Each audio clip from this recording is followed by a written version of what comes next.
അഭിമന്യരായ ഗുരുക്കന്മാരെ, പ്രിയ സഖാക്കളെ, സ്നേഹനിധികളായ നാട്ടുകാരെ, communist party സംഘടിപ്പിച്ചിരിക്കുന്ന Mahatma Ayyankali സ്മൃതി മണ്ഡപം അനാച്ഛാദനത്തോടനുബന്ധിച്ച്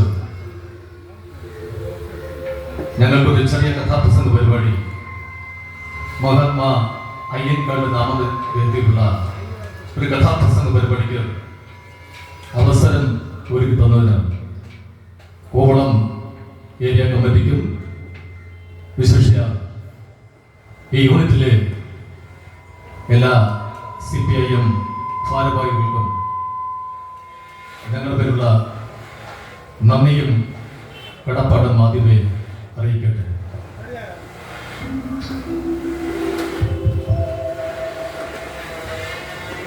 കഥാപ്രസംഗ പരിപാടി തുടങ്ങുന്നതിന് മുൻപ് ചെറിയൊരു അഭ്യർത്ഥനയുണ്ട്.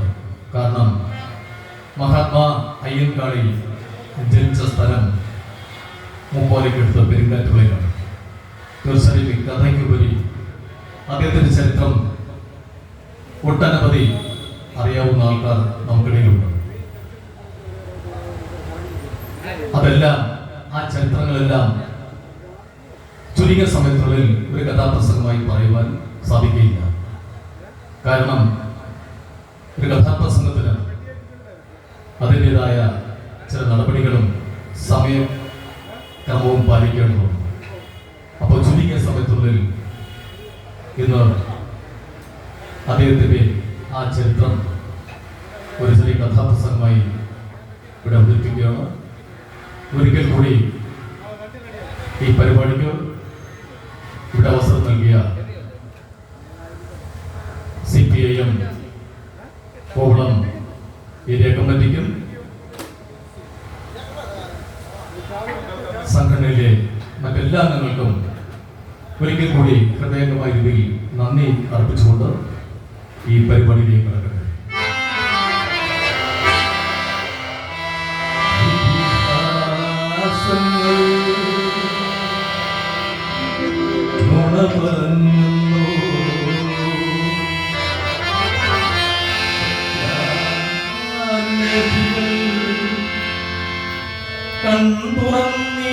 കണ്ടുറന്നീലയോ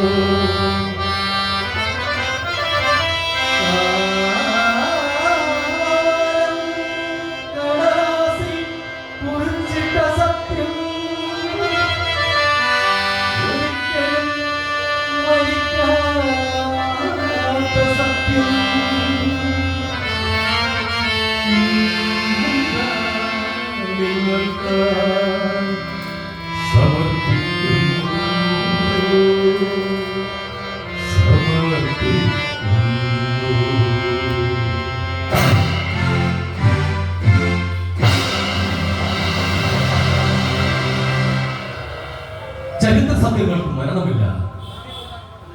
ആര്യദ്രാവിഡ സംസ്കാരങ്ങൾ പടർന്നു പന്തലിച്ച നമ്മുടെ ഭാരതത്തിൽ നിരവധി ചരിത്രരഥന്മാർ ചരിത്രം തിരുത്തിക്കുറിച്ച് മൺമാർന്ന രേഖകളുണ്ട്. കേരളത്തിന്റെ ചരിത്രത്തിലും നിരവധി ചരിത്രരഥന്മാർ ചരിത്രരഥമേറി കടന്നുപോയി. അത് നൂറ്റാണ്ടുകളായി അടിമത്തത്തിന്റെ മുഖം പേറി എന്നെന്നും ഇരുട്ടിന്റെ തടവറയിൽ കരയാൻ മാത്രം വിധിക്കപ്പെട്ട മനുഷ്യവർഗത്തെ വെളിച്ചത്തിന്റെ വീതിയിലേക്ക് കൈപിടിച്ചുയർത്തിയ ഒരു മനുഷ്യസേനയ്ക്ക് ജീവിച്ചിരുന്നു. പാവപ്പെട്ടവരുടെ മക്കൾക്ക് വിദ്യാലയങ്ങളുടെ വാതിലുകൾ തുറന്നിടുവാനും വേല ചെയ്യുന്നതിന് കൂലിയും വേലയ്ക്ക് സമയനിഷ്ഠതയും ക്ലിപ്തപ്പെടുത്തിയ ആ കറുത്ത മുത്ത് മറ്റാരുമല്ലായിരുന്നു, സാക്ഷാൽ മഹാത്മാ അയ്യൻകാളി. മഹാരഥന്മാർ കുതിരവണ്ടി പായിച്ച ആ മണ്ണിലൂടെ വില്ലുവണ്ടി പായിച്ച് സവർണ മേധാവിത്വത്തിന് മനസ്സുകളിൽ കോളിളക്കം സൃഷ്ടിച്ച ആ മഹാത്മാ ഇരുട്ടിന്റെ പ്രഭാതത്തിൽ ചുവപ്പിന്റെ കോട്ട, ചുവപ്പിന്റെ പ്രകാശം വിതറിയ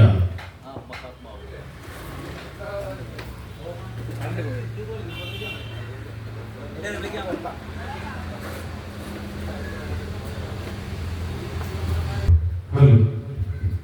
ഹലോ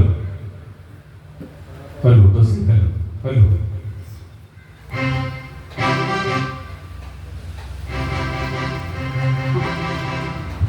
ഹലോ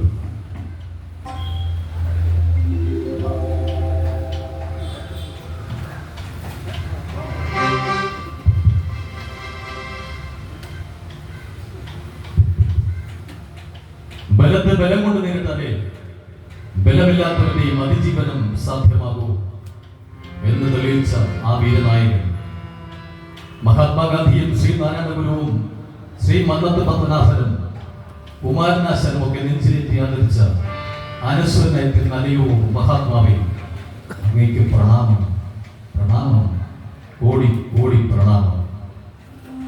മഹാത്മാ അയ്യങ്കാളിയുടെ ജീവിത വിപ്ലവ പോരാട്ടങ്ങളെ നേർക്കാഴ്ച ഒരു കഥാപ്രസംഗമായി പറയട്ടെ.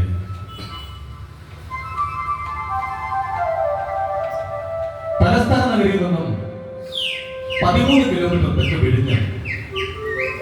വിഴിഞ്ഞത്തിനടുത്ത് ബംഗാലൂർ എന്ന ഗ്രാമം. തിരുവിതാംകൂർ ചരിത്രത്തിൽ 8 വീട്ടിൽ പിള്ളമാർ ഉൾപ്പെട്ടുന്ന ജനിച്ച സ്ഥലമാണ് ബംഗാലൂർ.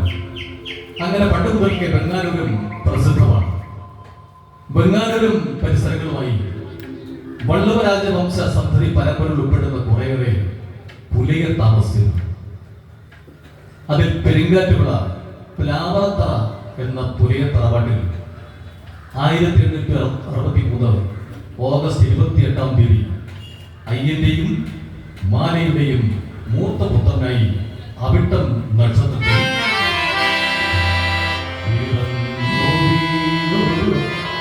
ചരിത്രപുരുഷൻ വിടർന്നു സംക്രമത്താരമ്പോൾ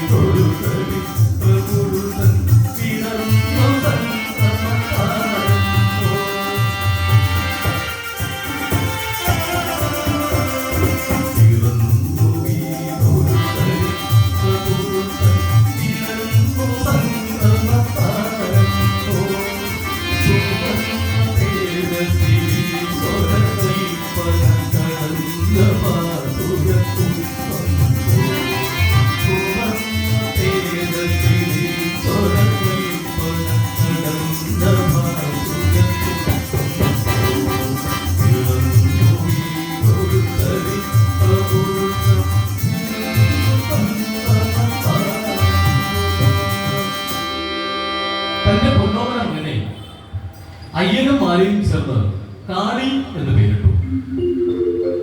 കാളി വളർന്നു വലുതായപ്പോൾ അയ്യൻ തന്റെ പേരുകൂടെ ഉൾപ്പെടുത്തി അയ്യൻ കാളി എന്ന് വിളിച്ചു.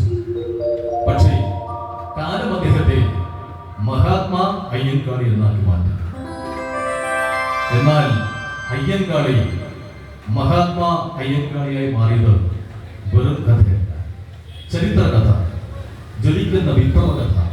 അതൊരു കഥാപ്രസംഗമായി പറയുന്നു നവയുഗ ശില്പി അയ്യൻ കാളി.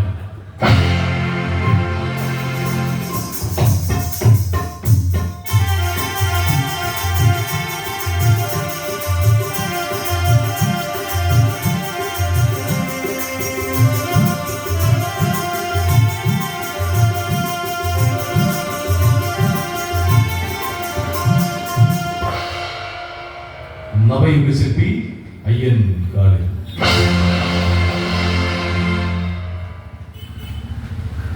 അയ്യൻകാളി ഭൂജാതനായ കാലഘട്ടം. തിരുവിതാംകൂർ, കൊച്ചി, മലബാറും ഒക്കെ ഉൾപ്പെട്ടിരുന്ന കേരളത്തിന്റെ സാമൂഹിക അവസ്ഥ ഏത് വിധേയനായിരുന്നുവെന്ന് മഹാകവി കുമാരനാശാൻ പാടിയിട്ടുണ്ട്.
ഒരിക്കലും പറയുന്ന ഈഴവനും നായരുമൊക്കെ നികൃഷ്ട ജീവികളെ പോലും ചവിട്ടി പതിക്കപ്പെടുന്ന കാലഘട്ടം. ഒരിക്കലും പറയലും പൊതുപടിയോട് നടക്കുവാൻ അനുവാദമില്ലായിരുന്നു. ക്ഷേത്രങ്ങളിൽ പ്രവേശിക്കാൻ അവകാശമില്ല. വിദ്യാഭ്യാസം ചെയ്യാൻ അനുവാദമില്ലായിരുന്നു.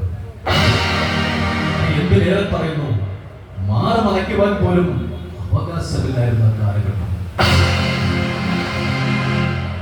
ആശാൻ പാടുന്നു, നരകം നരനശുദ്ധ വസ്തുവാണ് പോലും,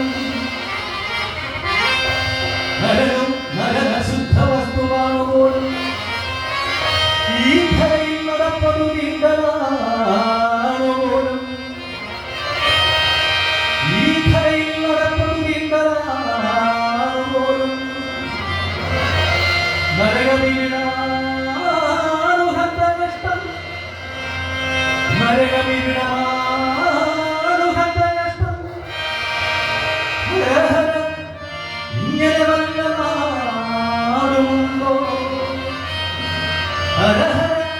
ഇങ്ങനെ വല്ല നാടുമുണ്ടോ. അത്രയ്ക്ക് മേൽ അധപ്പതിച്ചിരുന്നു കേരളത്തിന്റെ സ്ഥിതി. ആശാൻ നരകമെന്ന് വിളിച്ച കേരളത്തെ സ്വാമി വിവേകാനന്ദൻ ഭ്രാന്താലയം എന്നായിരുന്നു വിശേഷിപ്പിച്ചത്. അത്രയ്ക്ക് മേൽ അധപ്പതിച്ചിരുന്നു ബ്രിട്ടീഷ് സാമ്രാജ്യത്തിന് കീഴിലുള്ള നാടുവഴിത്തവും രാജഭരണവും ഒക്കെ. അന്ന് തമ്പ്രാക്കന്മാർ ഓരോ ജാതിക്കും പ്രത്യേകം അളവുകോലുകൾ നിശ്ചയിച്ചിരുന്നു. തമ്പ്രാക്കന്മാർ പോകുന്നിടത്തു നിന്നും 15 അടിയെങ്കിലും മാറിയേ നായർക്ക് സ്ഥാനമുള്ളൂ. നായന്മാർ കഴിഞ്ഞാൽ തമ്പ്രാക്കൻ പോകുന്നിടത്തു നിന്ന് 30 അടിയെങ്കിലും മാറി ഈഴവർ സഞ്ചരിക്കണം. പിന്നെ പുലയന്റെയും പറയന്റെയും കാര്യം പറയേണ്ടതില്ല. ഒരു 60, 70, 100 അടിയെങ്കിലും അകലം പ്രാപിച്ചു പോകണം. ഇതായിരുന്നു അന്നത്തെ വ്യവസ്ഥിതി. ജാതി കോമരങ്ങൾ കൊടികുത്തി നിന്ന ആ കാലഘട്ടം. പക്ഷെ ഇപ്പോഴും അത് നടക്കുന്നില്ലെന്ന് ചോദിച്ചാൽ തീർച്ചയായിട്ടും സാംസ്കാരിക കേരളത്തിലും ഇപ്പോഴും അവിടെ എവിടെയായെങ്കിലും ചിലതൊക്കെ നടക്കുന്നുണ്ട്. ഐത്തവും അനാചാരവും ഇപ്പോഴും ഏതൊക്കെ മൂലയിൽ നിന്ന് വീണ്ടും തിരിച്ചു വരുന്നത് പോലെ നമുക്ക് തോന്നുന്നു. കുമാരനാശാൻ ദുരവസ്ഥയിൽ പറഞ്ഞിട്ടുള്ളത് നമുക്ക് ഓർമ്മിക്കാം. വടക്കേ മലബാറിൽ തന്റെ അച്ഛനെയും അമ്മയെയും അതിനിഷ്ഠൂരമായി കൊല ചെയ്യുന്നവരുണ്ട്. തന്റെ ജീവനെങ്കിലും രക്ഷപ്പെടുത്താമെന്ന് കരുതി ഓടിയെത്തിയ അന്തർജനം ചെന്ന് കയറിയത് അകലെയുള്ള ചിമ്മിനി വിളക്കിന്റെ വെളിച്ചം കണ്ട പുതിയ കുടിലായിരുന്നു. ചാത്തന്റെ പുതിയ കുടിലായിരുന്നു. ആ ചാത്തൻ പുലയിൽ നിന്ന് കിട്ടിയ അനുഭവങ്ങൾ അന്തർജനം വർണ്ണിക്കുന്നില്ലേ. തന്നെനിക്കായൊരു കൊണ്ടുപോയിരുന്നു നീ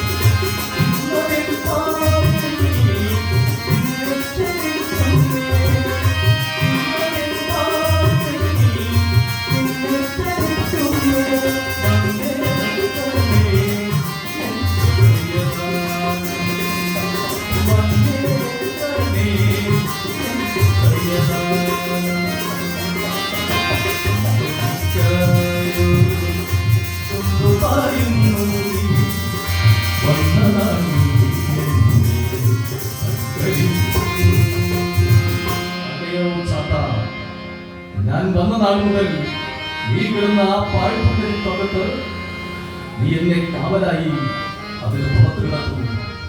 മഞ്ഞും മഴയും വെയിലും ഏറ്റ് നീ പുറത്ത് കിടക്കുന്നു. അതുകൊണ്ടാണ് ഇന്ന് ഞാൻ നിന്നെ ക്ഷണിക്കുകയാണ്. അന്തർജനം ആ ചാത്തനെ പറ്റി പറഞ്ഞ വാക്കുകൾ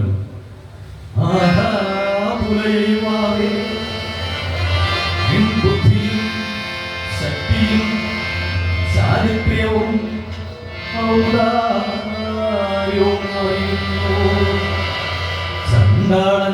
ചണ്ടാളനെന്നാരോർക്കും നിന്നെ ഹൃദയമുള്ളൂ. അല്ലയോ ചാത്ത, നീ കാണിക്കുന്ന ഈ ഔദാര്യം, ഈ സ്നേഹം, ഈ വാത്സല്യം, ഈ സത്യസന്ധത, ഇത് കണ്ടാൽ എന്നെ ആരെങ്കിലും ചണ്ടാളനെന്ന് വിളിക്കുമോ? പക്ഷെ അതാണ് സ്ഥിതിയെങ്കിൽ ഇന്ന് നാം കാണുന്നത് എന്താണ്? ഇന്ത്യയുടെ പരമോന്നത നീതിപീഠം പോലും, സുപ്രീം കോടതി പോലും വിധി കൽപ്പിച്ചിരിക്കുന്നു. 18 വയസ്സ് കഴിഞ്ഞ പുരുഷനും സ്ത്രീക്കും അവരുടെ ഇഷ്ടപ്രകാരം ജീവിക്കാമെന്ന്. അങ്ങനെയുള്ള ഈ കാലഘട്ടത്തിൽ ഇപ്പോഴും നടക്കുന്നില്ലേ ദുരഭിമാന കൊലപാതകങ്ങൾ? സാംസ്കാരിക കേരളത്തിലും ഇപ്പോഴും അവിടെ എവിടെയായെങ്കിലും നടക്കുന്നില്ലേ ദുരഭിമാന കൊലപാതകങ്ങൾ? ഇനി നമ്മുടെ കഥയിലേക്ക് തുടർന്ന് കിടക്കാം. പുത്തളത്തെ പരമേശ്വരൻ പിള്ള എന്നൊരു ജന്മിയുടെ കൃഷിക്കാരനായിരുന്നു അയ്യൻ. പരമേശ്വരൻ പിള്ള എന്ന് പറഞ്ഞാൽ നല്ല ശുദ്ധ മനസ്ഥിതിയുള്ള, മറ്റു പ്രമാണങ്ങളിൽ നിന്ന് വ്യത്യസ്തനായ, തിന്മ കൊടികുത്തി വാങ്ങാനും നന്മ ഒരിക്കലും വേരറ്റു പോകുന്ന യാഥാർത്ഥ്യം സത്യമാണെന്ന് മനസ്സിലാക്കി പ്രവർത്തിച്ച ജന്മി.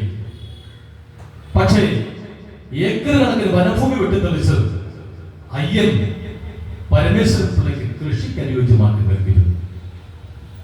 അതിൽ മനം കൊടുത്ത പരമേശ്വരൻ പിള്ള 8 ഏക്കർ ഭൂമി അയ്യനും മാലയ്ക്കും ദാനമായി പതിച്ചു നൽകി. അന്നത്തെ കാലത്ത് അതൊരു ചരിത്ര സംഭവം തന്നെയാണ്. പക്ഷെ മറ്റു പ്രമാണിമാർ ചോദിച്ചു,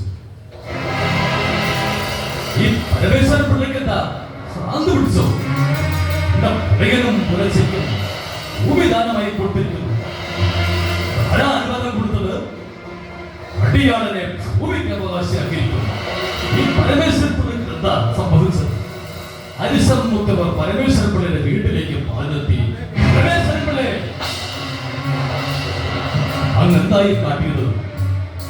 ഈ കണ്ട ഭൂമി മുഴുവനും ഉദയനും പുലർച്ചയ്ക്കും ദാനമായി കൊടുക്കാൻ അങ്ങേക്ക് ആരാ അനുവാദം തന്നു? അങ്ങേക്ക് എന്താ ഭ്രാന്ത് പിടിച്ചോ? പരമേശ്വരൻ പിള്ളയെ അടിയാളനെ ഭൂമിക്ക് അവകാശിയാക്കിയിരിക്കുന്നു. നാട്ടുപ്രമാണിമാരുടെ വാക്കുകൾ കേട്ട് തെല്ലും മട്ടഭാവം പോലും മാറാവുന്ന പരമേശ്വരൻ പിള്ളയുടെ മുഖഭാവം കണ്ട് പന്തം കണ്ട പെരിച്ചാളികളെ പോലെ നിൽക്കുന്ന നാട്ടുപ്രമാണിമാരുടെ മുന്നിലേക്ക് പരമേശ്വരൻ പിള്ള നടന്നു വന്നു. എന്നിട്ട് പറഞ്ഞു, ദേ നോക്ക്, ഈ ഭൂമി എനിക്ക് മാത്രം എന്റെ പേരിൽ അവകാശപ്പെടുന്നത്. കൂടാതെ അയ്യനും മാലയും എന്റെ കൃഷിക്കാരും. എന്റെ പേരിലുള്ള ഭൂമി ആർക്കെപ്പോൾ എങ്ങനെ കൊടുക്കണമെന്ന് ഞാൻ തീരുമാനിച്ചു കൊള്ളാം. നിങ്ങൾക്ക് പോകാം. വന്നവർ നിരാശനായി വെറും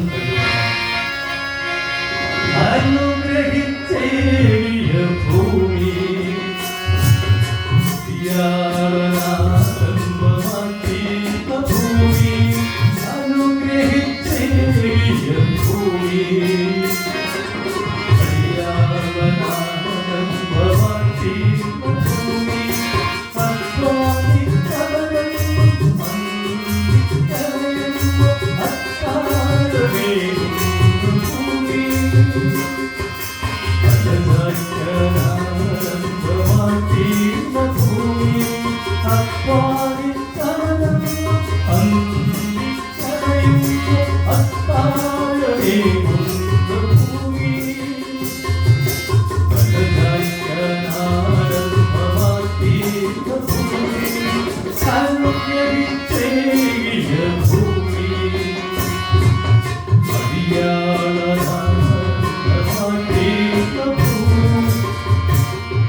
തന്റെ മകന് 5 വയസ്സുള്ളപ്പോൾ വിദ്യാഭ്യാസം ചെയ്യിപ്പിക്കണമെന്ന് അയ്യൻ അതിയായി ആഗ്രഹിച്ചു. പക്ഷേ സാധ്യമല്ല. പറയുന്ന വിദ്യാഭ്യാസം കർശനമായി നിരോധിച്ചിരിക്കുന്നു. എന്നാൽ അയ്യൻ അവനെ കൃഷിപ്പണികൾ പഠിപ്പിക്കുവാനായി പാടത്തും പറമ്പിലേക്കും കൂട്ടിക്കൊണ്ടുപോകുമായിരുന്നു. അങ്ങനെ കാളിക്ക് വയസ്സ് 12 ഉള്ളപ്പോഴേക്കും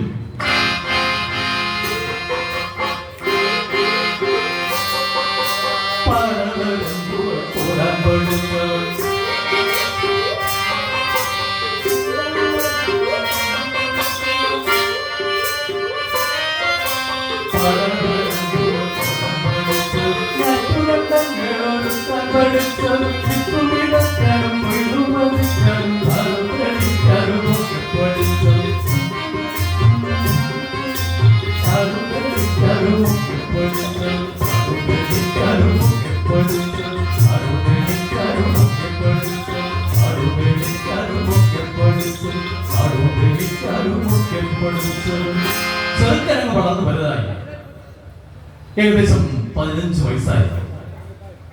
ആ സമയത്ത് കാളിയെ കണ്ടാൽ 6 അടി പൊക്കത്തിനൊത്ത വണ്ണം, നെഞ്ചു വിരിച്ച് തലയുയർത്തിയുള്ളവരുടെ നടത്തം.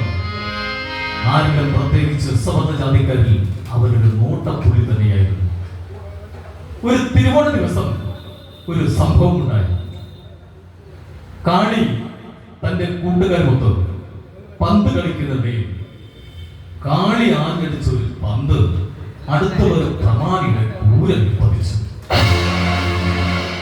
പക്ഷെ ജാതി തിമിരം ബാധിച്ച പ്രമാണി ചോദിച്ചു കൊടുത്ത്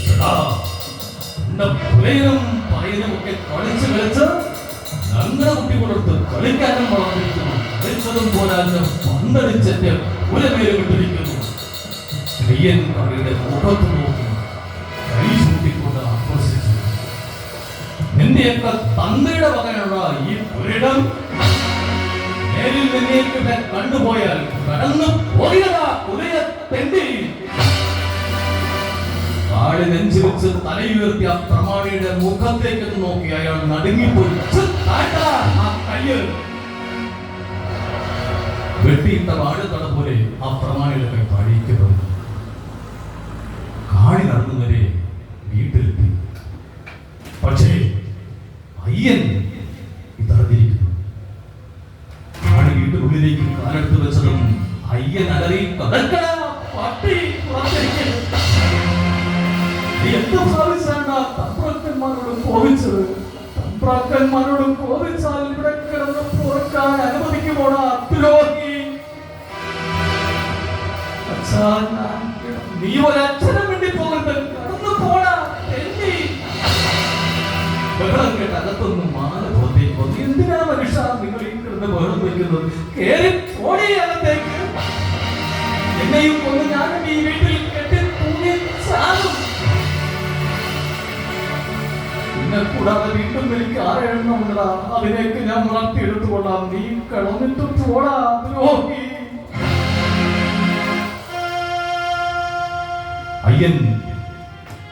അയ്യന്റെ ആ ശാപം കാളി ഏറ്റെടുത്തു. അന്നു മുതൽ മറ്റു ജാതിക്കാരുമായിട്ടുള്ള സഹവാസവും കൂട്ടുകെട്ടും കേട്ടായിരുന്നു അവൻ നിശ്ചയിച്ചു. അവൻ ഏകനായി അങ്ങനെയുള്ള പറങ്ങിമാവിൽ ചോട്ടിൽ ചെന്നിരുന്നത് ദിവസങ്ങളോളം ചിന്തിച്ചു. നമ്മുടെ ആളുകൾ ആഴ്ചയിൽ 7 ദിവസവും ഈ ജന്മി തമ്പ്രാക്കന്മാർക്ക് വേണ്ടി പാടങ്ങളിൽ മൃഗങ്ങളെ പോലെ പണിയെടുക്കുന്നു. പട്ടിക്കും പൂച്ചയ്ക്കും 4 കാല ഇടജന്തുക്കൾക്ക് പോലും പൊതുവഴികളിലൂടെ തീർത്ഥം സഞ്ചരിക്കാം. മനുഷ്യനെ ഇത്ര നടത്തി അതിന് പോലും അനുവദിക്കുന്നു. അവൻ അനേകം ദിവസം ഒറ്റയ്ക്ക് ചിന്തിക്കുമായിരുന്നു. എതിർക്കാൻ ബന്ധിച്ചുള്ള ആശേഷിക്കുന്നതാണ്. ഒടുവിൽ ദിവസങ്ങളോളമുള്ള ചിന്തകൾക്കൊടുവിൽ എല്ലാത്തിനും ഉത്തരം കിട്ടി. പോരാട്ടം തന്നെയാണ് ഇഷ്ടം.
അധിക ദിവസം കഴിയുമ്പോൾ തന്നെ അയ്യൻകാരുടെ നേതൃത്വത്തിൽ ഒരു ചെറു സംഘം അവിടെ രൂപപ്പെട്ടു. അവർ ആളുകളുടെ ശ്രദ്ധ കിട്ടുന്നതിന് വേണ്ടി നാടൻ കലാരൂപങ്ങളും കാക്കാശ്രീ നാടകങ്ങളും അരങ്ങേറുമായിരുന്നു.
അങ്ങനെ അധിക ദിവസം കഴിയുമ്പോ തന്നെ ഒരു ചെറുപ്പക്കാരുടെ ഒരു സംഘത്തെ അയ്യൻകാളി അവർ രൂപീകരിച്ചു. അവർ തമിഴ്നാട്ടിൽ നിന്നും ചില ആശാന്മാരെ പ്രത്യേകം വരുത്തി അടിതട 18 അടവുകളും സ്വായത്തമാക്കി. അതോടെ കാളിക്കൊരു ധൈര്യം വീണ്ടുകിട്ടി. പോരാടണം, പോരാട്ടം തന്നെയാണെന്ന് ഉഷിതം. പേടിച്ചു നിന്നാൽ നമ്മളെ കൊല്ലാൻ പേടിച്ചു നിന്നാൽ നമ്മളെ കൊല്ലാൻ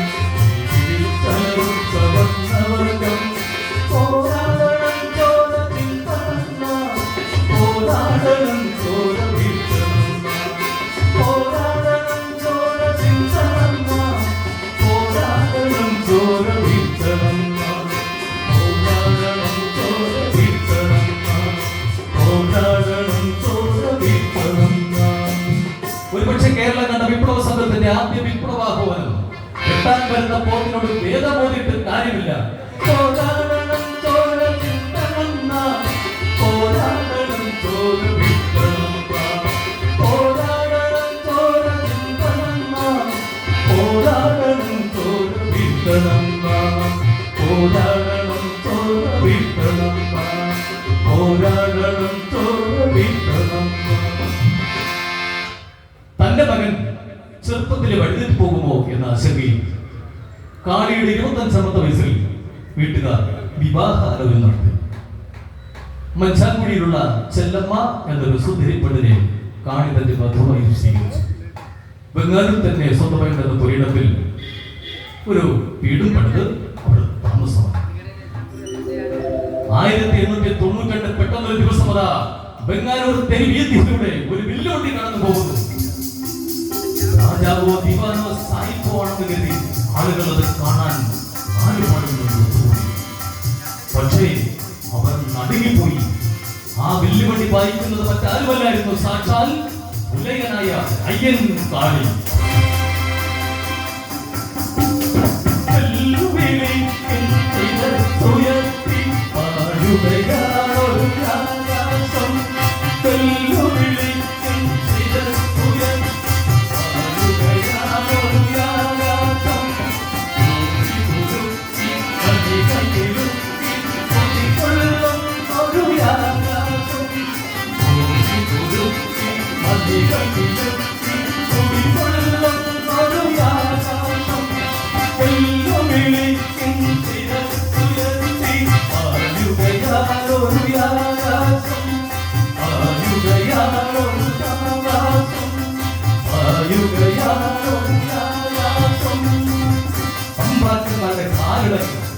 അയ്യൻകാളിയതാ അരക്കയ്യൻ ബലിയനും തലയിൽ ഒരു കെട്ടുമായി ആ വില്ലുവണ്ടി മുന്നോട്ട് പായിക്കുന്നു.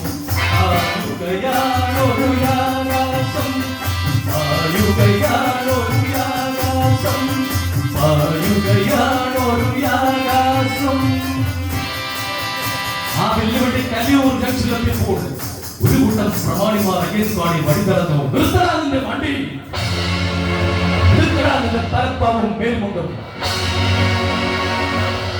കൊടുക്കാനല്ലടാ ഞാൻ ധരിച്ചത്. എന്നെ തൊട്ടുപോകരുത്. നിങ്ങൾ ധിക്കാരിയാണെങ്കിൽ ഞാനും ധിക്കാരി തന്നെ. അടിച്ച് പൊളിക്കടാ ഇവന്റെ വണ്ടി. പറഞ്ഞ നിമിഷത്തിനുള്ളിൽ അയ്യൻകാളിയെ സംഘടനയും കത്തിക്കുവാൻ തുടങ്ങി. അയ്യൻകാളി തന്നെ കൈക്കെന്ന ചാട്ടവാറുകൊണ്ട് അടിയിൽ തുടങ്ങി. അടികൊണ്ട് തിരിഞ്ഞടിക്കുന്നവരുണ്ട്, തിരിച്ചു ഓടുന്നവരുണ്ട്. പക്ഷേ ആൾബലത്തിൽ കുറവായി അയ്യൻകാളിക്ക് അവിടെ നിന്നും പിന്തിരിയേണ്ടി വന്നു. എന്നാൽ കാളി വെല്ലുവിളിച്ചുകൊണ്ട് പറഞ്ഞു, അയ്യന്റെ മകൻ കാളിയാണെങ്കിൽ ഈ വെല്ലുവണ്ടിയിൽ ഞാൻ ഇവിടെ വന്ന് പകരം കിട്ടും. എന്റെ കാതുകുത്തി കടുക്കലിട്ട് ഞാൻ ഈ വില്ലുവണ്ടിയിൽ ഇവിടെ വന്ന് പകരം കിട്ടും. അയ്യൻകാളി നടത്തിയ വില്ലുവണ്ടി യാത്ര നാട്ടിലും അയൽ നാട്ടിലുമൊക്കെ സംസാര വിഷയമായി. മറുനാടുകളിൽ നിന്ന് പോലും അയ്യൻകാളിയെ കാണുവാൻ ആളുകൾ വന്നുകൊണ്ടിരിക്കുന്നു. അയ്യൻകാളി ഒരു നേതാവായി കണ്ടു തുടങ്ങിയിരിക്കുന്നു. ഒരു നേതാവ്, ഒരു നേതാവ്, ഒരു നേതാവ്,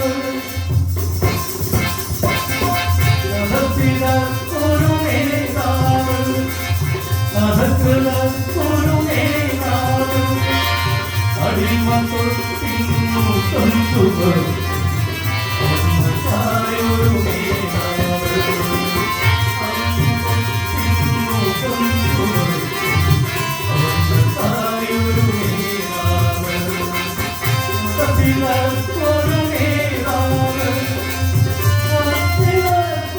നേതാവ്, അയ്യൻകാളി നടത്തിയ വെല്ലുവണ്ടി യാത്ര നാട്ടിലും അയൽ നാട്ടിലുമൊക്കെ സംസാര വിഷയമായി.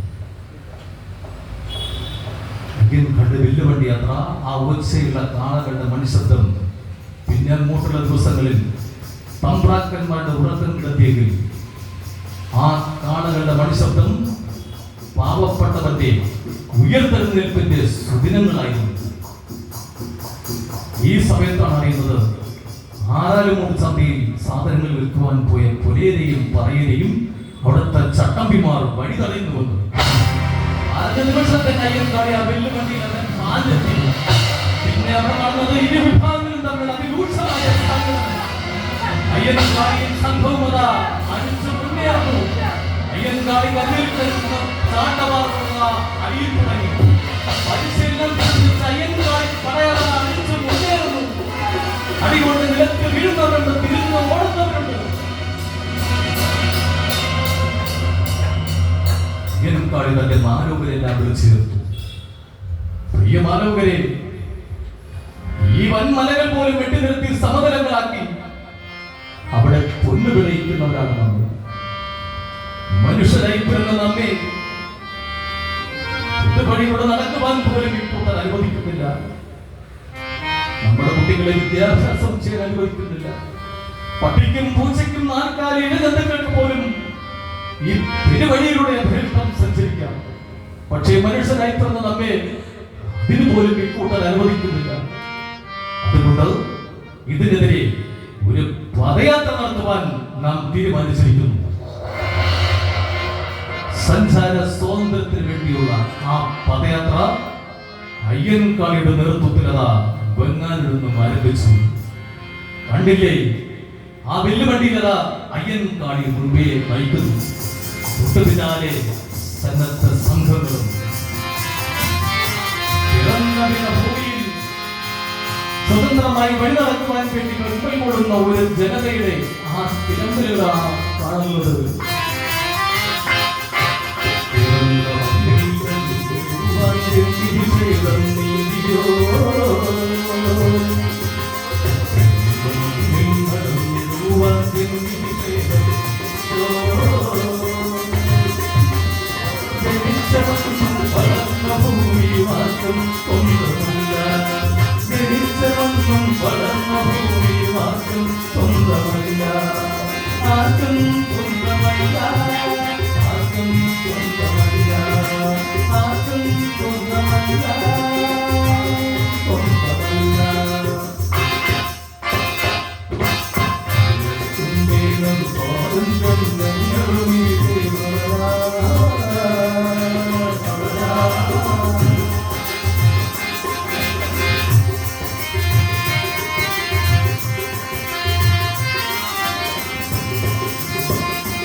ജനിച്ചതാണോ മനുഷ്യനായി പിറന്നതാണോ ദുഃഖം ജനിച്ചതാണോ മനുഷ്യനായി പിറന്നതാണോ ദുഃഖം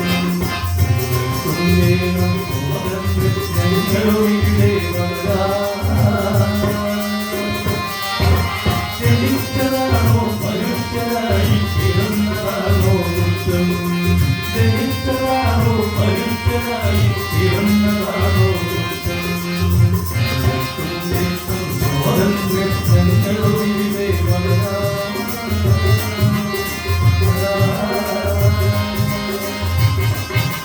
ജനിച്ചതാണോ മനുഷ്യനായി പിറന്നതാണോ ദുഃഖം ജനിച്ചതാണോ മനുഷ്യനായി പിറന്നതാണോ ദുഃഖം ജനിച്ചതാണോ മനുഷ്യനായി പിറന്നതാണോ ദുഃഖം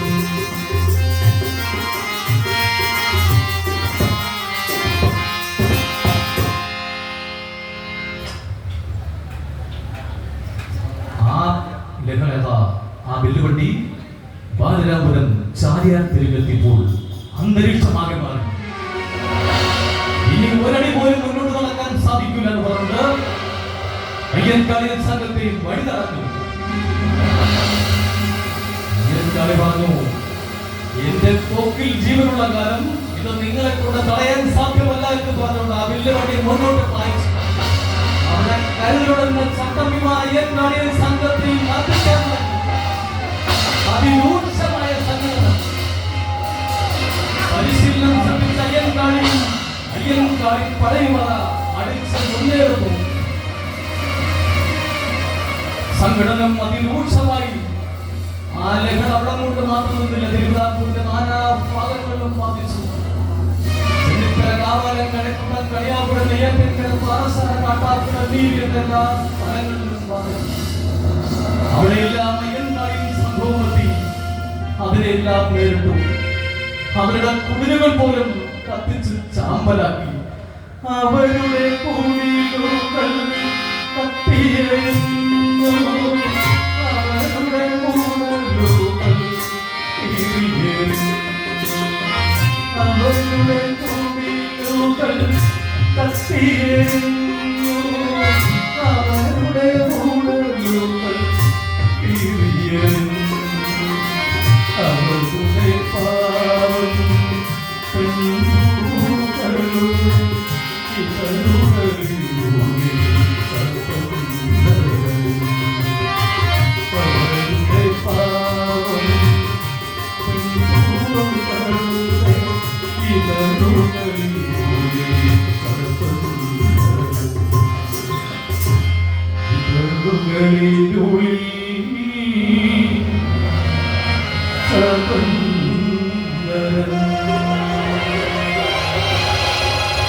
ആ സ്ഥലങ്ങളെല്ലാം അയ്യൻകാളിയിൽ സംഭവിച്ചത് അതിനെല്ലാം നേരിട്ടു. തന്റെ കുട്ടികൾക്ക് വിദ്യാഭ്യാസം നിഷേധിച്ചത് അയ്യൻകാളി വല്ലാതെ വേദനിപ്പിച്ചു. അങ്ങനെ സംഭവിച്ചുകൂടാ. തങ്ങളുടെ കുട്ടികൾക്കും എഴുത്തും വായനയും പഠിക്കണം.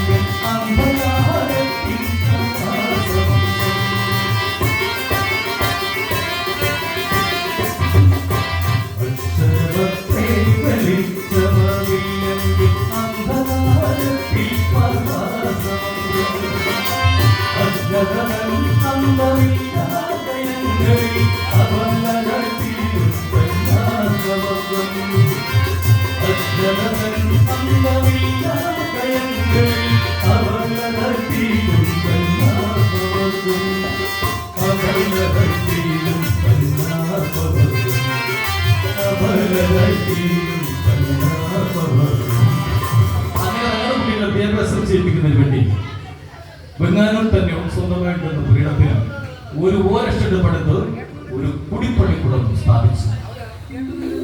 പക്ഷേ അന്ന് വൈകുന്നേരമായപ്പോൾ സവർണ ചട്ടമ്പിമാർ ആ കുടിപ്പള്ളിക്കുളത്തെ തീ വെച്ച് നശിപ്പിച്ചു. ഒട്ടും വൈകാതെ വീണ്ടും ഓലയും മുളയും സംഘടിപ്പിച്ച് വീണ്ടും ആ കുടിപ്പള്ളിക്കുളം കെട്ടിയുണ്ടാക്കി. പക്ഷേ പിറ്റേ ദിവസം കരുതലോടെ കരുതിയിരുന്ന അയ്യൻകാളി സംഘവും ചട്ടമ്പിമാരെ അടിച്ചു വീഴ്ത്തി. അയ്യൻകാളി തന്റെ മാനവരെല്ലാവരും പറഞ്ഞു, തങ്ങളുടെ കുട്ടികളെ വിദ്യാഭ്യാസം ചെയ്യാൻ അനുവദിച്ചതായെങ്കിൽ പ്രിയ മാനവരെ, നമ്മുടെ ആളുകൾ കൃഷിഭൂമിയിൽ ഇനി മുതൽ കൃഷി ചെയ്യാൻ ഇറങ്ങണ്ട. പകലന്തിയോളം പണി ചെയ്യും പണിതാക്കളോടയ്യും കാലി കൽപ്പിച്ചു. പണിതാക്കളെ നിങ്ങൾ പണിതുവിൻ, പണിതാക്കളെ നിങ്ങൾ പണിതുവിൻ, പണിതാക്കളെ നിങ്ങൾ പണിത്.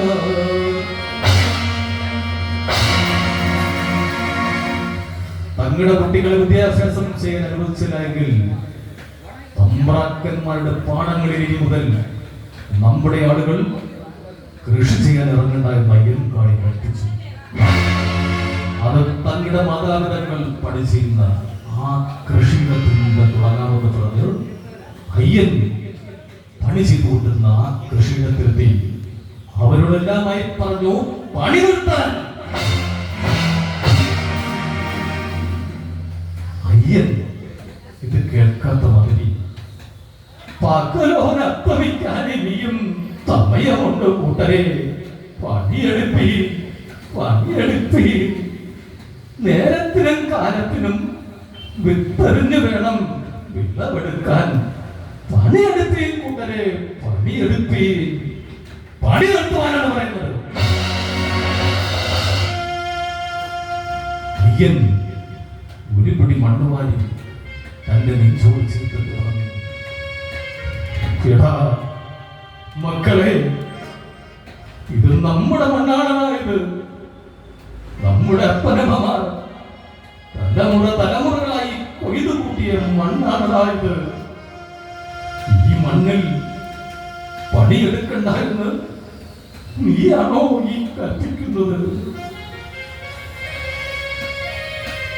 അതേ സർ, നമ്മുടെ ഭൂമി തന്നെയാണ്. നമ്മുടെ ഭൂമിയിൽ പണിയെടുക്കണ്ട എന്ന് ഞാൻ പറയുമോ അച്ഛൻ? പക്ഷേ ഈ കണ്ട കാലം അത്രയും ഈ തമ്പ്രാക്കന്മാർ കൊണ്ണാനും വിളമ്പാനും പത്തൈപ്പുറകൾ നിറയ്ക്കുവാനും നമ്മളല്ലേ കൊയ്തു കൂട്ടിയത്. എന്നിട്ടും നന്ദിയുണ്ടോ ഈ വർഗത്തിൽ? നമ്മുടെ കുട്ടികളെ വിദ്യാഭ്യാസം ചെയ്യാൻ അനുഭവിക്കുന്നുണ്ടോ? നമ്മുടെ ആളുകളെ വഴിവെക്കാൻ അനുഭവിക്കുന്നുണ്ടോ? അതുകൊണ്ടാ പറഞ്ഞത് പണി നിർത്താൻ. അയ്യൻകാളിയുടെ വാക്കുകൾ ഒരു കൽപ്പന പോലെ അവർ അനുസരിച്ചു. കയ്യിലിരുന്ന ആയുധങ്ങൾ ഓരോന്നായി താഴെ വെച്ചു. അവരെല്ലാവരും കരയ്ക്ക് കയറി. അങ്ങനെ ലോക കാർഷിക വിപ്ലവ ചരിത്രത്തിൽ കർഷകരെ പണിമുടക്കിക്കൊണ്ടുള്ള ആ കാർഷിക വിപ്ലവത്തിന് അയ്യൻകാളി തുടക്കപ്പെട്ടു. തങ്ങളുടെ കുട്ടികളെ വിദ്യാഭ്യാസം ചെയ്യാൻ അനുവദിച്ചില്ല എങ്കിൽ തമ്പ്രാക്കന്മാരുടെ പാടങ്ങളിൽ മുട്ടി പുല്ല് മുളപ്പിക്കുമെന്ന് ശപഥം ചെയ്ത ആ കാർഷിക വിപ്ലവത്തിന് അയ്യൻകാളി തുടക്കപ്പെട്ടു.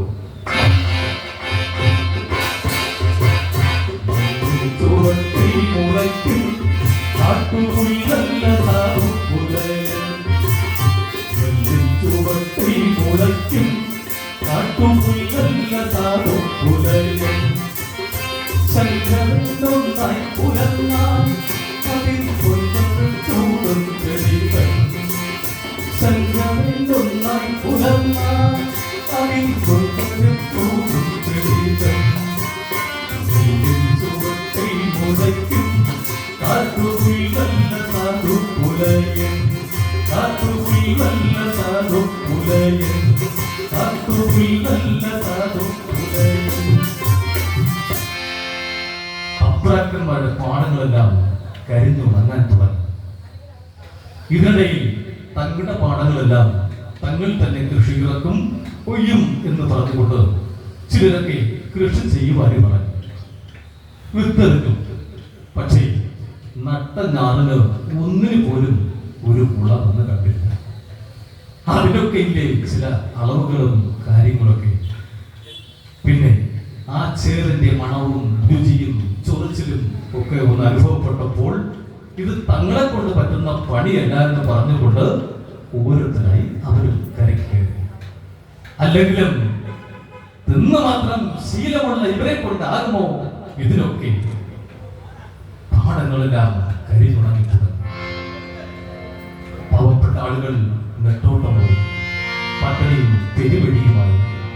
പക്ഷെ എന്നിരുന്നാലും ശരി, ഉമ്രാക്കന്മാരുടെ മിളർച്ചയുമായി പ്രവർത്തനത്തിന് അടിയറവ് പറയുവാൻ അയ്യൻകാളിയും തന്റെ വർഗവും തയ്യാറായില്ല. ഇതിനിടയിൽ പട്ടിണിയിലായ കുറച്ചുപേരെ കടൽ തൊഴിലിലേക്ക് കൊണ്ടുപോകാൻ അയ്യൻകാളി തന്നെ ഏർപ്പാട് ചെയ്തു. അങ്ങനെ കുറച്ചുപേര് മത്സ്യബന്ധത്തിലേക്ക് കൊണ്ടുപോയി അവരെ സഹായിച്ചു. എന്നിരുന്നാലും ശരി, തമ്പ്രാക്കന്മാരുടെ ഈ നിശ്ചിതമായി പ്രവർത്തനത്തിന്, ഈ മ്ലേച്ഛമായ പ്രവർത്തനത്തിന് അടിയറവ് പറയുവാൻ അയ്യൻകാളിയും തന്റെ വർഗവും തയ്യാറായില്ല. അവരെല്ലാവരും അയ്യൻകാളിയുടെ ആ വാക്കുകൾക്ക് പിന്നിൽ അടിയുറച്ചു നിന്നു. ഒടുവിൽ ഈ സമരം അടിച്ചമർത്താൻ സാധ്യമല്ല എന്ന് തിരുവിതാംകൂർ സർക്കാരിന് ബോധ്യപ്പെട്ടതിന്റെ അടിസ്ഥാനത്തിൽ അയ്യൻകാളിയെയും ജന്മിമാരെയും ഒരുമിച്ചിരുത്തി ചർച്ചകൾ നടത്തി. അവരുടെ ഈ മ്ലേച്ഛമായ പ്രവർത്തനത്തിന് സർക്കാർ അതിനിശ്ചിതമായി വിമർശിക്കുകയും ചെയ്തു. ഒടുവിൽ സർക്കാർ ഉത്തരവുണ്ടാക്കി. ഐക്യജാതിക്കാർക്കായ കുട്ടികൾക്ക് വിദ്യാഭ്യാസം ചെയ്യുവാനുള്ള ആ ഉത്തരവും പുറപ്പെടുവിച്ചു. പക്ഷേ ഉത്തരവ് പുറപ്പെടുവിച്ചെങ്കിലും വീണ്ടും വർഷങ്ങൾ വേണ്ടി വന്നു പള്ളിക്കൂടങ്ങളിൽ ചേർത്ത് പഠിപ്പിക്കാനായി. 904 ശ്രീ നാരായണ ഗുരു ശ്രീ ധർമ്മപരിപാലന സംഘം രൂപീകരിച്ചു. 907 മഹാത്മാ അയ്യൻകാളി സാധുജന പരിപാലനവും രൂപീകരിച്ചു. സംഘത്തിന്റെ എല്ലാം അദ്ദേഹം തന്നെയായിരുന്നു. അതിന്റെ വാർഷിക പൊതുയോഗത്തിന് സച്ചിദാനന്ദ സ്വാമികൾ, ശ്രീമന്നത്ത് പത്മനാഭൻ എന്നീ വേണ്ട പ്രമുഖരെല്ലാം പങ്കെടുത്തിരുന്നു. അക്കാലത്ത് പുലയരുടെ കേസുകൾ പോലും കോടതികളിൽ വാദിക്കുമായിരുന്നില്ല. അതിനുവേണ്ടി അയ്യൻകാളി തന്നെ വെങ്ങാനൂരിൽ ഒരു നീതിന്യായ കോടതിയും സ്ഥാപിച്ചു. തെറ്റ് ചെയ്യുന്നവർക്കുള്ള ശിക്ഷയും അയ്യൻകാളി തന്നെ വിധിക്കുകയുണ്ടായി. പുരുഷന്മാർ അരച്ചക്രവും സ്ത്രീകൾ കാൽചക്രവും വടി കൊടുക്കാനായി അയ്യൻകാളി തന്നെ ഏർപ്പാട് ചെയ്തു. ഈ സമയത്താണ് കുന്നംപാറ ആശ്രമത്തിൽ ശ്രീനാരായണ ഗുരു എത്തുന്ന വിവരം അയ്യൻകാളി അറിയുന്നത്. ഗുരുവിനെ കാണാൻ അയ്യൻകാളി അവിടെ എത്തി. പക്ഷേ ജാതിഭേദം മതദ്വേഷം ഏതുമില്ലാതെ സർവരും സോദരത്തില വാഴുന്ന മാതൃകാസ്ഥാനമാണിത് എന്ന തത്വചിന്തയും ഒരു ജാതി ഒരു മതം ഒരു ദൈവം മനുഷ്യർ എന്ന ഈശ്വര വിശ്വാസവും കൽപ്പിച്ച ആ ഗുരുവിനെ കാണാൻ അയ്യൻകാളി പുലയനായതുകൊണ്ട് അദ്ദേഹത്തിന്റെ ശിഷ്യന്മാർ അനുവദിച്ചു. പക്ഷേ ഗുരു ഈ വിവരം അറിഞ്ഞു. ആളയച്ച് അയ്യൻകാളി വിളിപ്പിച്ചു. അവർ ചർച്ച നടത്തുകയും ചെയ്തു. അയ്യൻകാളി നടത്തിക്കൊണ്ടിരിക്കുന്ന ഈ സാമൂഹ്യ പരിവർത്തനങ്ങൾ തിരുവിതാംകൂർ സർക്കാരിന് മനസ്സിലാക്കുവാൻ അധിക സമയം വേണ്ടി വന്നില്ല. അയ്യൻകാളി വെറും ഒരു വിപ്ലവകാരി മാത്രമല്ലെന്നും മാറുന്ന കാലഘട്ടത്തിന്റെ ചരിത്രമാണെന്ന് മനസ്സിലാക്കുവാൻ തിരുവിതാംകൂർ സർക്കാരിന് അധിക സമയം വേണ്ടി വന്നില്ല. അതിന്റെ പ്രതിഫലനം പ്രജാസഭയിലുമുണ്ടായി. ദിവാൻ പ്രഖ്യാപിച്ചു, അടുത്ത പ്രജാസഭാ സമ്മേളനം നടക്കുന്ന കാലയളവിൽ പുലയരുടെ ആവരാധികൾ സഭയിൽ കേൾക്കുന്നതിന് ഒരു പുലയ പ്രതിനിധി ഉണ്ടായിരിക്കുമെന്ന്. അത് മറ്റാരുമായിരുന്നില്ല, സാക്ഷാൽ പുലയനായ അയ്യൻകാളി. 912 ശ്രീമൂലം പ്രജാസഭയിൽ ശ്രീ അയ്യൻകാളിയെ നോമിനേറ്റ് ചെയ്തു. അതിനെയും തമ്പ്രാക്കന്മാർ അതിൽ നിശ്ചിതമായി വിമർശിച്ചു. അശുഭം അശുഭം, അയ്യോ, തമ്പ്രാക്കന്മാർ ഇരിക്കുന്ന വേദിയിൽ, മഹാരാജാക്കന്മാർ ഇരിക്കുന്ന ഈ വേദിയിൽ ഒരു പുലിയെ കടത്തിവിടാനോ? തമ്പ്രാക്കന്മാർ അതിനെയും അതിനിശ്ചിതമായി വിമർശിച്ചു. പക്ഷേ വിക്ടോറിയ ജൂബിലി ടൗൺ ഹാൾ, അന്നത്തെ പേര് ഇന്ന് അയ്യൻകാളി ഹാൾ എന്ന് നാമനിർദ്ദേശിച്ചിരിക്കുന്ന ആ ഹാളിലായിരുന്നു അന്നത്തെ പ്രജാസഭാ സമ്മേളനം നടന്നിരുന്നത്. അങ്ങനെ അലങ്കരിച്ച വില്ലുവണ്ടിയിൽ തന്റെ കന്നി പ്രസംഗം നടത്തുവാൻ വേണ്ടി അയ്യൻകാളിയത ആ വെല്ലുവണ്ടിയിൽ പുറപ്പെട്ടു. അത് കാണുവാൻ വേണ്ടി അതാ ആളുകൾ 4 പാട്ടുകൾ ഒത്തുകൂടി. ജനനായകനെ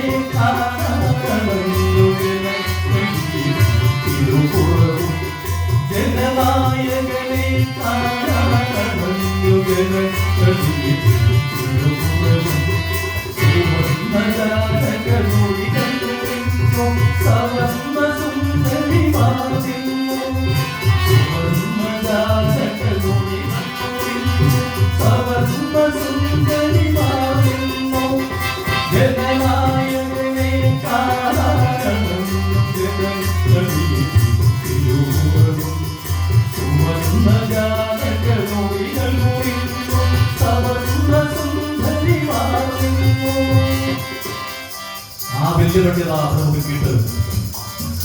ആ വിക്ടോറിയ ജൂബിലി ഹാളിനടുത്ത് നിർത്തിയിട്ട് അയ്യൻകാളിയത ആ ഹാളിനുള്ളിലേക്ക് പ്രവേശിച്ചു.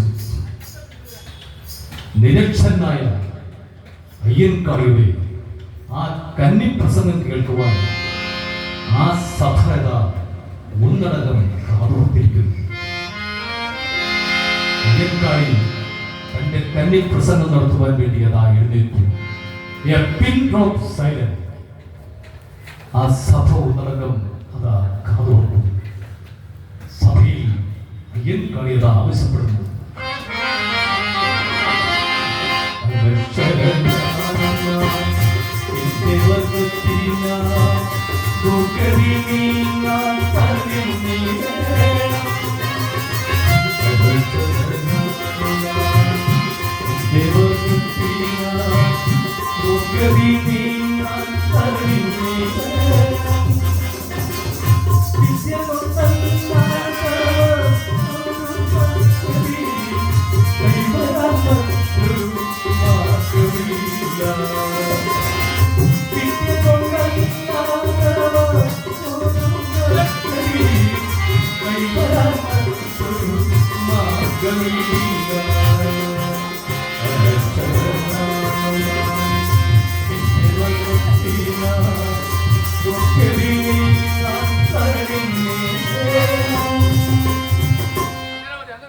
ഞാൻ നിരക്ഷരനാണ്.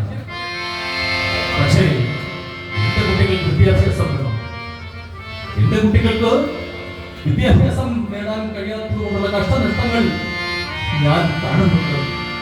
അതുകൊണ്ട് എന്റെ കുട്ടികൾക്ക് വിദ്യാഭ്യാസം കൂടിയേ തീരുള്ളൂ. കണ്ടില്ലേ, നിരക്ഷരനായ അയ്യൻകാളി എത്രയോ ദീർഘവീക്ഷണത്തോടെയുള്ള അദ്ദേഹത്തിന്റെ നോട്ടം തന്റെ കുട്ടികൾക്ക് വിദ്യാഭ്യാസം. ഇത് മാത്രവുമല്ല അയ്യൻകാളി ആവശ്യപ്പെടുന്നത്.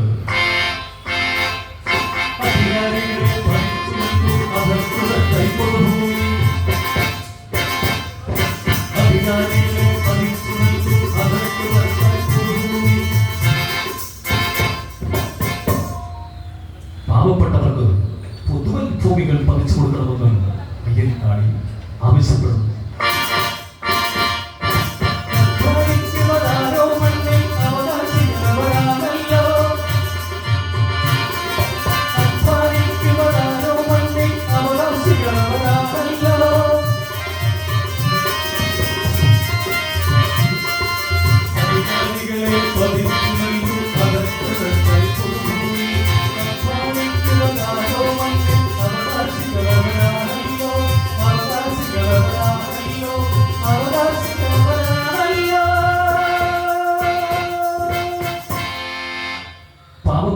പൊതുവൻ ഭൂമികൾ പതിച്ചു കൊടുക്കണമെന്നും അയ്യൻകാളി ആവശ്യപ്പെടുന്നു.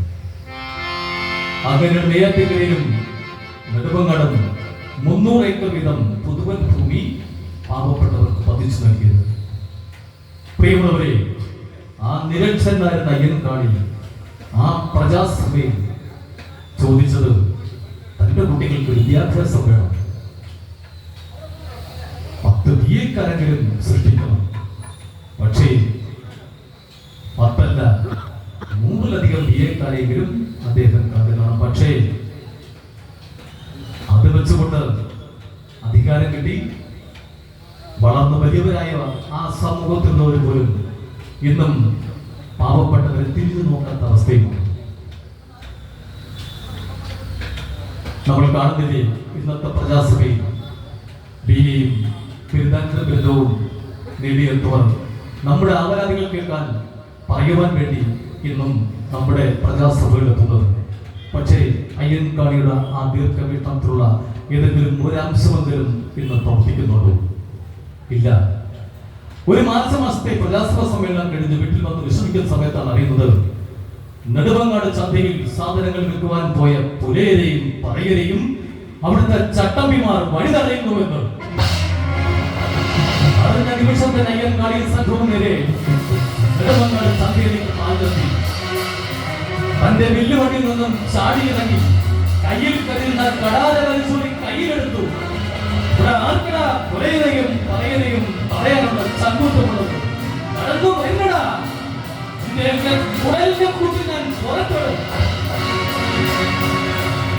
പിന്നെ ചട്ടമ്പിമാരുടെ ഒരു പൊടി പോലും അവിടെ കണ്ടില്ല. അത് കഴിഞ്ഞ് മടങ്ങി വരുന്ന വഴിയിൽ കണ്ട കാഴ്ച അയ്യൻകാളിയുടെ കരമറിയിച്ചു. തങ്ങളുടെ ആളുകൾക്ക് ചായക്കടയുടെ പിന്നാമ്പുറങ്ങളിൽ ചിരട്ടകളിൽ വെള്ളം കൊടുക്കുന്ന കാഴ്ച. അവിടെ എത്തി ആ ചിരട്ടകളിൽ വെള്ളം കൊടുക്കുന്ന കയ്യിൽ നിന്ന് ചിരട്ടകൾ വാങ്ങി തലയിലിട്ട് ചവിട്ടി പൊട്ടിച്ചു. കടക്കുള്ളിൽ നിന്നവരെ മുഖത്ത് നോക്കി ഉപ്പിട്ട് പറഞ്ഞു, നീയൊക്കെ കൊടുക്കുന്ന കാശ് നയിത്തമില്ല. മേലിൽ നിന്നെയൊക്കെ ഇവിടെ കണ്ടുപോയാൽ കടന്നു പോകടാ. പറഞ്ഞത് കേൾക്കുക. ചിരട്ടകളിൽ വെള്ളം കൊടുക്കുന്നതും കുടിക്കുന്നതും അതോടെ നിർത്തലാക്കി. കൊല്ലം ജില്ലയുടെ പെരിനാട് ഒരു ഗോപാലദാസൻ അയ്യൻകാളിയുടെ അതേ പാദത്തിൽ തുടർന്ന് വീടുവിടാന്തരം കയറിറങ്ങി സാമൂഹ്യ പ്രവർത്തനം നടത്തിക്കൊണ്ടിരുന്ന ഒരു ഗോപാലദാസൻ ഒരിക്കൽ ചെറുമൂട്ടിൽ പുലയരുടെ ഒരു യോഗം വിളിച്ചുകൂട്ടി. 100 കണക്കിന് പുലയ സ്ത്രീകൾ കതിരുകളിൽ കൊയ്തിട്ട് അതുവഴി വന്നു. ആ യോഗം ആരംഭിക്കുന്നതിന് മുമ്പ് ചെന്നിത്തലയിൽ നിന്നെത്തിയ ഒരു പിശാചൻ ദേവൻ ഒരു ഗാനം ആരംഭിക്കാൻ എഴുന്നേറ്റതും പിറകിൽ നിന്നും വന്ന ഒരു ചട്ടമ്പി ഒരു ഇരുമ്പ് തടി കൊണ്ട് ദേവന്റെ തലയിൽ ആഞ്ഞടിച്ചു. ദേവൻ ബോധമറ്റ് നിലത്ത് വീണു. പിന്നെ അവിടെ അങ്ങോട്ട് നടന്നത് അതിരൂക്ഷമായ സംഘടന. കയ്യിൽ അരിവാളുകളുമായി എത്തിയ പുതിയ സ്ത്രീകൾ കയ്യിൽ കണ്ടവരെല്ലാം അരിഞ്ഞു വീഴ്ത്തി. ആ പ്രദേശമാകെ അതിരൂക്ഷമായ സംഘടന. ഏകദേശം 600ഓളം പുതിയ കുടിലുകൾ കത്തിച്ച് ചാമ്പലാക്കി. പക്ഷേ ആ ലഹളം നടന്ന് 7-ാം ദിവസമായിരുന്നു പോലീസ് എത്തിയത്. ആ ലഹളയുടെ ഒത്തുതീർപ്പ് സമ്മേളനം കൊല്ലം റെയിൽവേ സ്റ്റേഷൻ മൈതാനിയിൽ വിളിച്ചുകൂട്ടി. ചങ്ങനാശ്ശേരി പരമേശ്വരൻപിള്ള അധ്യക്ഷനായിരുന്നു. ചങ്ങനാശ്ശേരി പരമേശ്വരൻപിള്ള അധ്യക്ഷൻ നടന്ന യോഗത്തിൽ യോഗം ആരംഭിക്കുന്നതിന് മുൻപ് അയ്യൻകാളി ആവശ്യപ്പെട്ടു, പുലയ സ്ത്രീകൾ അനഭിമതരായി അറിഞ്ഞിരിക്കുന്ന ഈ കല്ലുമാലകൾ അടുത്ത് ദൂരത്തറിയണമെന്ന്.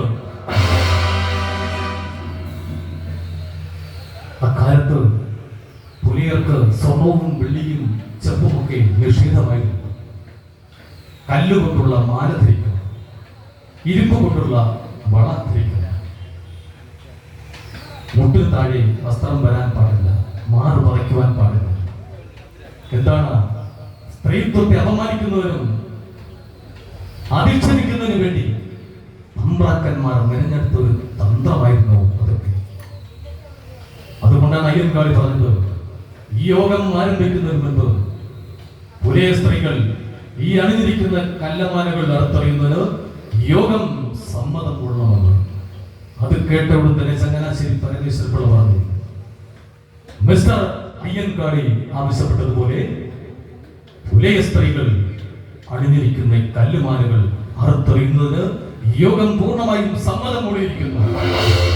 അങ്ങനെ കഴുത്തിൽ കിടന്ന കല്ലുമാലകൾ വലിച്ചെറിഞ്ഞ് ആ സ്റ്റേജിൽ ഒരു കൂമ്പാരം തന്നെ കൂട്ടി.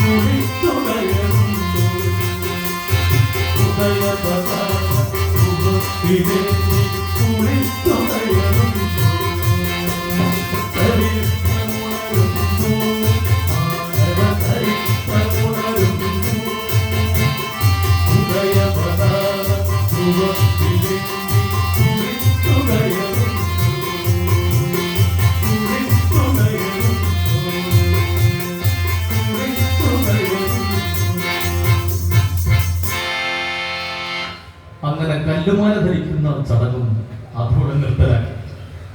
921 ഗുരുവായൂർ സത്യാഗ്രഹം, വൈക്കം സത്യാഗ്രഹം, വൈക്കം ക്ഷേത്ര ചുറ്റുമുള്ള വഴികളിലൂടെ തീണ്ടാൽ ജാതിക്കാർ നടക്കുന്ന വിലക്കിക്കൊണ്ടുള്ള തീണ്ടാൽ പലകകൾ സ്ഥാപിച്ചു.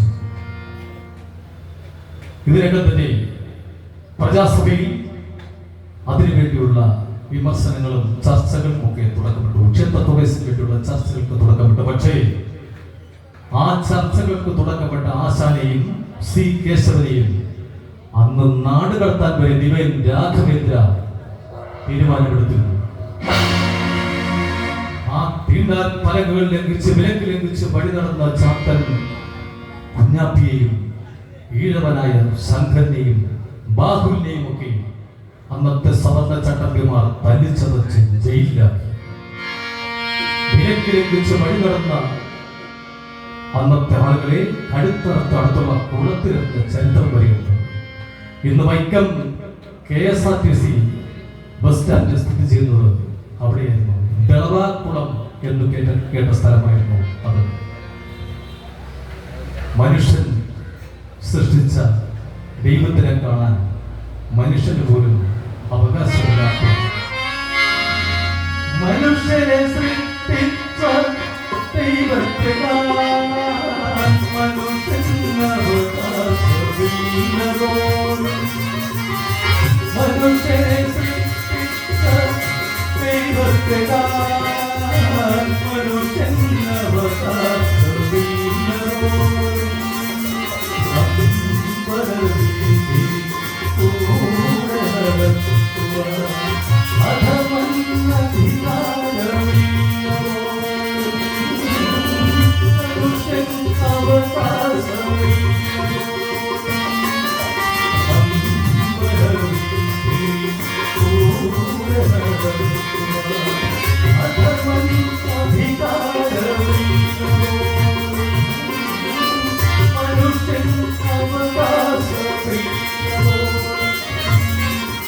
മനുഷ്യരെ സൃഷ്ടിച്ച ദൈവത്തെ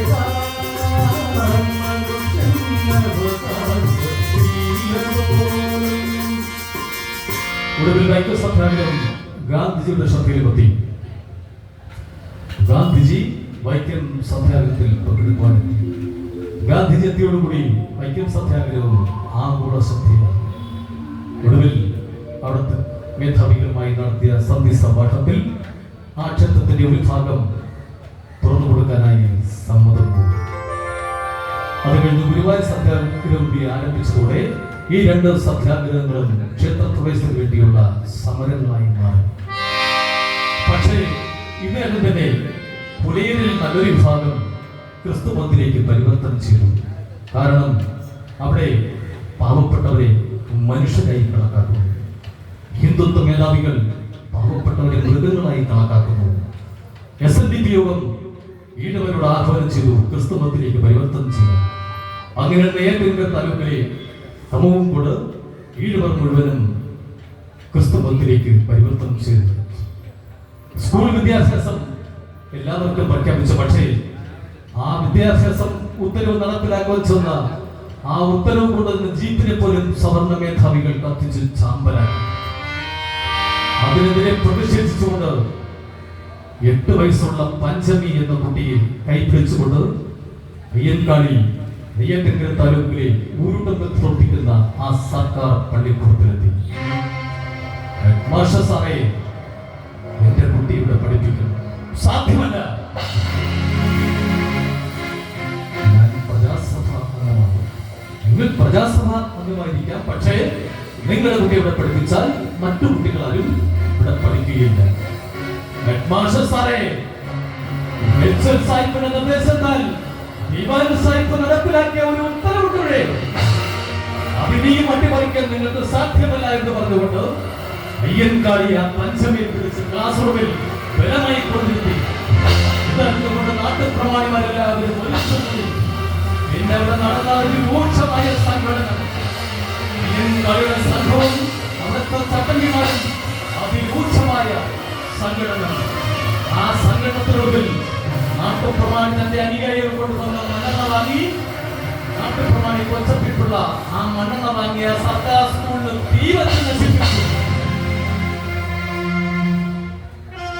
തിരിഞ്ഞു നോക്കുമ്പോൾ അതിന്റെ ആദ്യാക്ഷരം കുറിക്കുന്ന സരസ്വതി ക്ഷേത്രം ഒരു പിടി ചാരമായി അവശേഷിച്ചു. അയ്യൻകാളിയുടെ കണ്ണിൽ നിന്നും 2 തുള്ളി കണ്ണുനീർ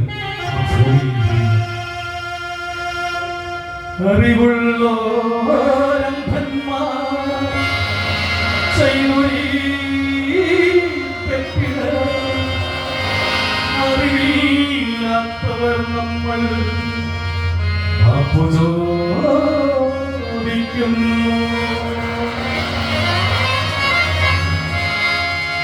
ആ മഹാന്റെ കണ്ണിൽ നിന്നും ആ ചാമ്പൊഴിയുടെ സുഗണം മാമലകരീഫലം പോലെ കടന്നു വീണു.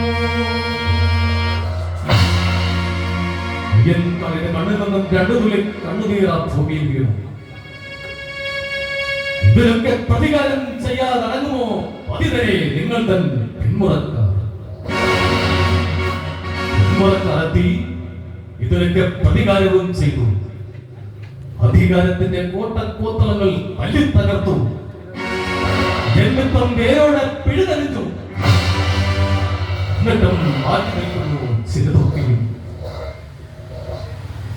അയ്യൻകാളിയുടെ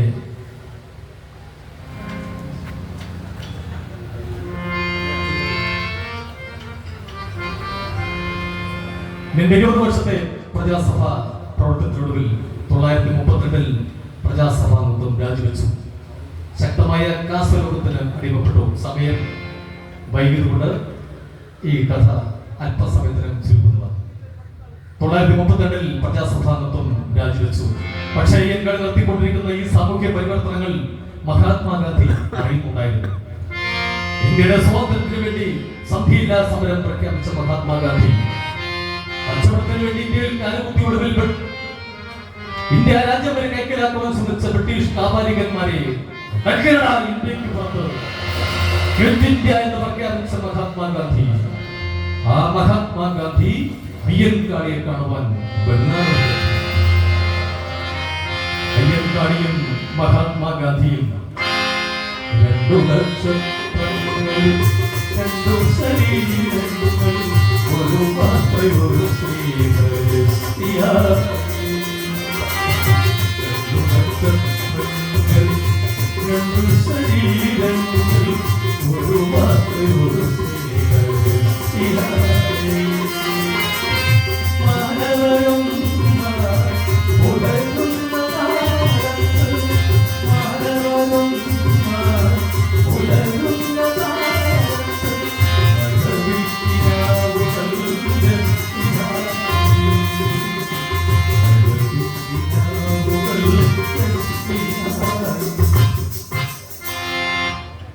ബംഗാളിലും 10,000-കണക്കിന് ആളുകൾ അത് കാണാൻ തടിച്ചുകൂടി. ഗാന്ധിജിയെ തീവ്രം അറിഞ്ഞത് 1000-കണക്കിന് 10,000-കണക്കിന് ആളുകൾ ബംഗാളിൽ തടിച്ചുകൂടി. അയ്യൻകാളിയെ കണ്ട മാത്രയിൽ ഗാന്ധിജി തന്റെ മാറോട് ചേർന്ന് കെട്ടിപ്പിടിച്ചു. ഈ സമയം ധീരനും സൂര്യനുമായിരുന്ന അയ്യൻകാളിയുടെ കണ്ണുകൾ ഉയർന്നു മേൽകൊണ്ടുകൊണ്ട് ആ കണ്ണുനീർ തുടച്ചു. ഗാന്ധിജിയോടൊപ്പം കൈപിടിച്ചുകൊണ്ട് ആ പ്ലാവിന് ചുറ്റും ഒരുക്കിയിരുന്ന കസേരയ്ക്ക് ചുറ്റും അയ്യൻകാളിയും സംഭവന്നു. ആ മേശമേൽ കയറി ചമ്രം പണിഞ്ഞിരുന്നു. അതായിരുന്നു പ്രസംഗ പീഠം. എന്നിട്ട് തന്റെ ജനതയെ വൈകിയാണെങ്കിലും അവസാനമായി ഒരു നോക്ക് കാണാൻ എത്തിച്ചേർന്ന ആ ഗാന്ധിജിക്ക് അയ്യൻകാളി തന്റെ ഹൃദയത്തിന്റെ ഭാഷയിൽ നന്ദിയും കൃതജ്ഞതയും രേഖപ്പെടുത്തി. എന്നിട്ട് തന്റെ ജനതയ്ക്ക് വേണ്ടി ഗാന്ധിയോട് അഭ്യർത്ഥിച്ചത് മറ്റൊന്നുമല്ലായിരുന്നു. തന്റെ ജനതയ്ക്ക് വേണ്ടി ഗാന്ധിജിയോട് പറഞ്ഞത്, 10 പേരെങ്കിലും എന്റെ ഗീതാവേ യുദ്ധമാക്കി യാത്രനിന്നിടേണം. 10 പേരെങ്കിലും എന്റെ ഗീതാവേ യുദ്ധമാക്കി യാത്രനിന്നിടേണം. അത് കേട്ട മാത്രത്തിന് ഗാന്ധിജി പറഞ്ഞു, 10 അല്ല 100 പേർ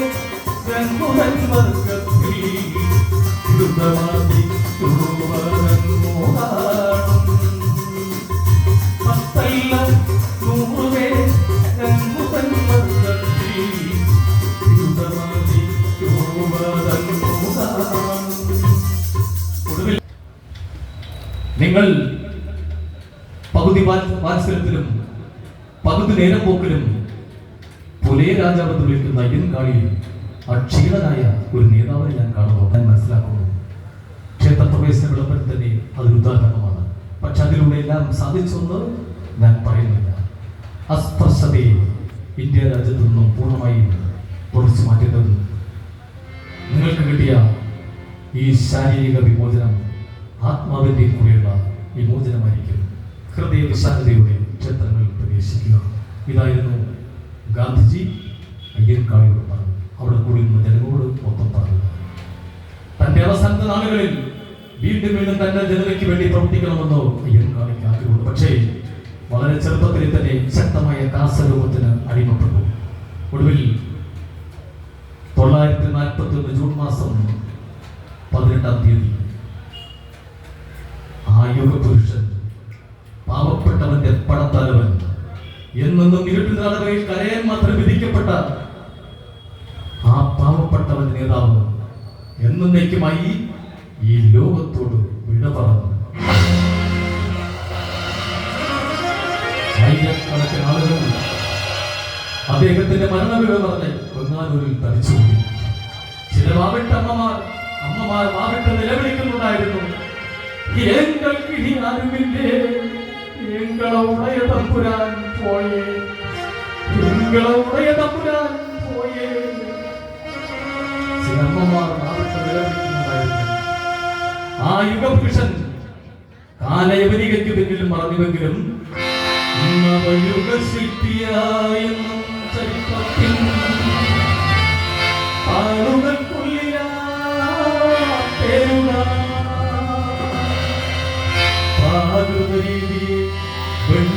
ാക്കിടും തീക്കനലായ